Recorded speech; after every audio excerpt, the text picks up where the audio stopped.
দর্শক আসসালামু আলাইকুম। আমি খবর পড়ছি মোহাম্মদ ইমদাদুল হক রানু, রাফা টিভি। এখন শুনবেন শিরোনাম। মার্কিন প্রতিনিধি পরিষদও রিপাবলিকানদের নিয়ন্ত্রণে যাচ্ছে। জয় বাংলা স্লোগান গণপিটুনির শিকার সেই মুক্তিযোদ্ধাকে হত্যা মামলায় গ্রেপ্তার। বন্ধুকে বিমানবন্দরে পৌঁছে দিয়ে বাড়ি ফেরা হলো না তিন বন্ধুর। উপদেষ্টা পরিষদে ফারুকী হেফাজতের তীব্র নিন্দা। এখন শুনবেন বিস্তারিত। মার্কিন প্রতিনিধি পরিষদও রিপাবলিকানদের নিয়ন্ত্রণে যাচ্ছে। তন্ত্র ক্ষমতার প্রথম 2 বছর ডোনাল্ড ট্রাম্প অনেকটা নিশ্চিন্তে নিজের নির্বাচনী প্রতিশ্রুতিগুলো বাস্তবায়নের সুযোগ পাবে। যুক্তরাষ্ট্রের নির্বাচিত প্রেসিডেন্ট ডোনাল্ড ট্রাম্প জানুয়ারিতে যখন প্রেসিডেন্ট হিসেবে শপথ নেবেন, তখন তার দল রিপাবলিকান পার্টির মার্কিন কংগ্রেসের উভয় কক্ষ নিয়ন্ত্রণ করবে।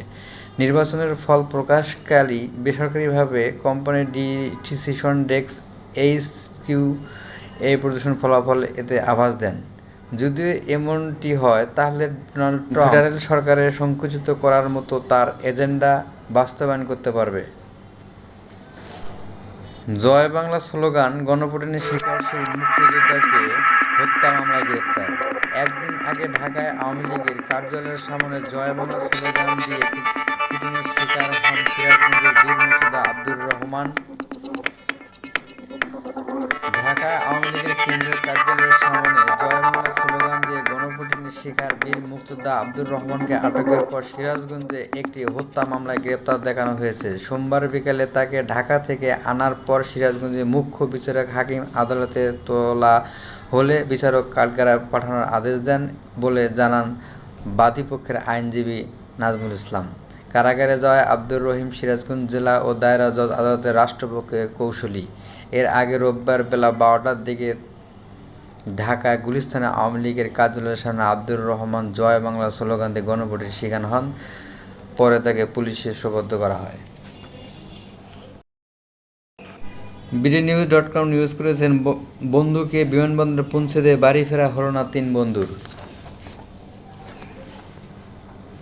শনিবার রাত 2:40 ঢাকা টাঙ্গাইল মহাসড়কে কালিয়াকৈর শিলাবৃষ্টি ফিলিং স্টেশন এলাকায় এই দুর্ঘটনা ঘটে, জানিয়েছেন নওজোয়ান হাইওয়ে পুলিশ এসআই মোহাম্মদ ইসলাম। নিহতরা হলেন সেলিম উদ্দিন 30, নাসির উদ্দিন 23 ও জুয়েল 32। তাদের সবার বাড়ি টাঙ্গাইল জেলার মধুপুর থানা এনজি গ্রামে। এসআই শহীদুল ইসলাম বলেন, বন্ধুকে এয়ারপোর্টে পৌঁছে দিয়ে প্রাইভেট কারে বাড়ি ফিরে যাওয়ার সময় এই দুর্ঘটনার কবলে পড়ে এই 2 বন্ধু। তরতাজা 3টি প্রাণ চলে গেল।